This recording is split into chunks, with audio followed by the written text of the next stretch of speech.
అమరావతి మునిగిందా లేదా?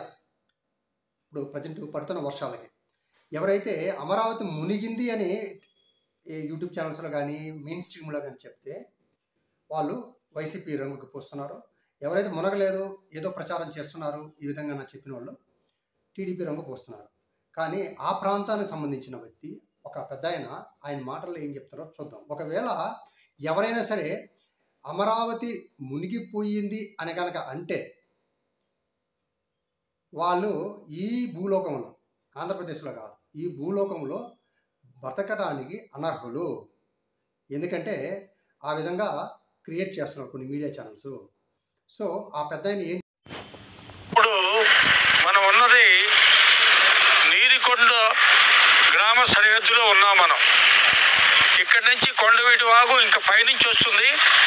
కొండవీటి వాగు కల్వర్ట్ పైన నిలబడి ఉన్నాం. ఇప్పుడు మనం ఇటు చూస్తున్నదేమో నీరుకొండ గ్రామము. ఇదంతా నీరుకొండ గ్రామము. అవతల దూరంగా కనపడే ఆ బిల్డింగ్లన్నీ కూడా హైకోర్టు బిల్డింగులు, అవతల టిట్కో ఇళ్ళు.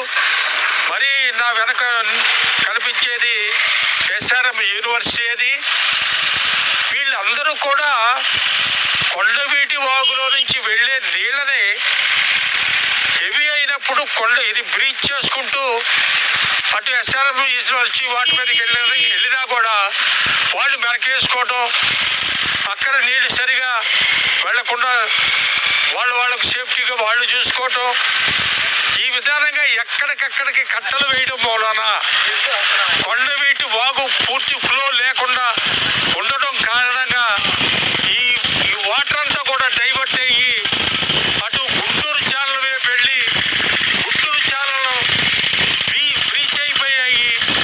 కాజ గ్రామము, చిన్నకాకాని గ్రామము, అట్లాగే పొన్నూరు కాన్స్టిట్యున్సీలో ఉన్న నిడమర్రు గ్రామం, ఆ గ్రామాలన్నీ కూడా రమారమి 70,000 ఎకరం నీట మురిగింది.